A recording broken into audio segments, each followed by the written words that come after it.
트럼프 이후 시대의 한국 우파의 길. 첫째, 우리는 동북 공정 시진핑 꼬랑지냐, 아니면 유럽 지배체제의 미국이냐?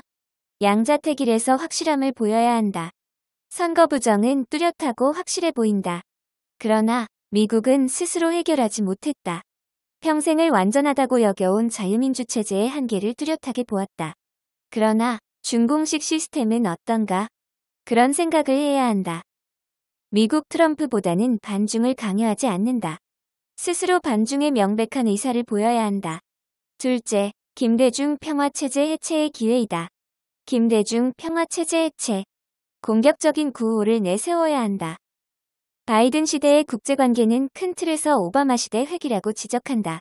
미중 관계는 트럼프 시대보다는 나아지고 남북관계는 확실히 벌린다는 이야기다. 영호남 신종교인들이 지배하는 지배 언어가 궁극적으로 틀렸다고 반복하여 지적할 이유가 있다. 셋째, 공화당과 계속 연결을 가지면서도 미국 민주당을 부정하지 않아야 한다. 어차피 좌파와 민주당의 밀월 역사는 깊고 넓고 오래다. 한국 우파의 반공 이념은 미국 공화당과 밀월 관계다.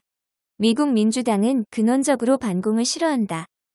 선거 부정 도미니옹이 계속되는 속에서 미국 공화당이 승부가 가능하겠느냐는 움직임이 있다. 선거 조작을 하는 것을 파헤치는 트럼프를 주류 언론은 뭐라고 그런다.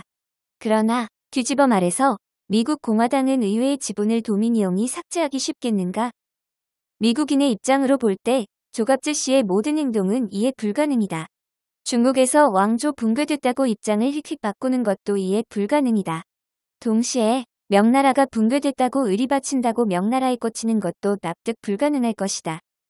미국 민주당 권력이 됐다고 해서 미국 공화당만 계속해서 뽑는 주가 인권이 사라질까? 그러한 것도 아니다. 선거철 과장이 없지 않고 분명히 있다.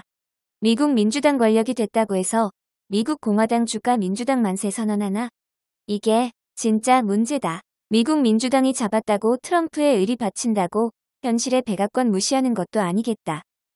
넷째, 태극기 우파와 마가가 비슷해 버리는 사태는 기회이면서 위기다. 정말로 매스미디어 조작이 심해지는 이 시대는 무조건 믿어주는 국제 세력의 존재는 정말로 중요하다. 조갑제 씨는 부정하겠지만 1930년대 같은 이 시대는 국제 세력의 친구의 존재가 동시에 1930년대식 위기를 극복하게 해준다.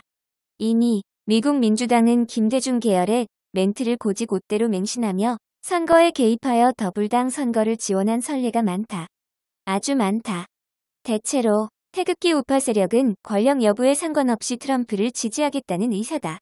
나는 권력 여부에 상관없이 미국 공화당 쪽을 지지한다는 의사다. 한국 언론도 왜곡하고 미국 언론도 왜곡한다. 세계의 정보가 왜곡되면 곧 인권 침해가 발발한다. 왜곡된 정보에는 SNS 극복이 필요하다.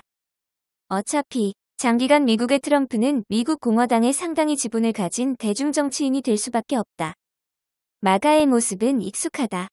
세고 그럴싸한 쪽에 붙자는 생각보다 지금 현재는 언론 조작이 남발되는 상황에서 조작 정보가 제어되지 않을 때 언제든지 인권 침해 상황으로 쉽게 바뀌는 상황에 있다는 점을 인식하는 것이다.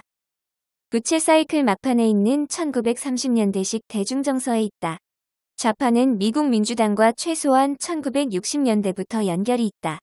지금은 더욱 절실하게 미국 공화당과 한국 우파가 유대를 계속할 이유가 있다.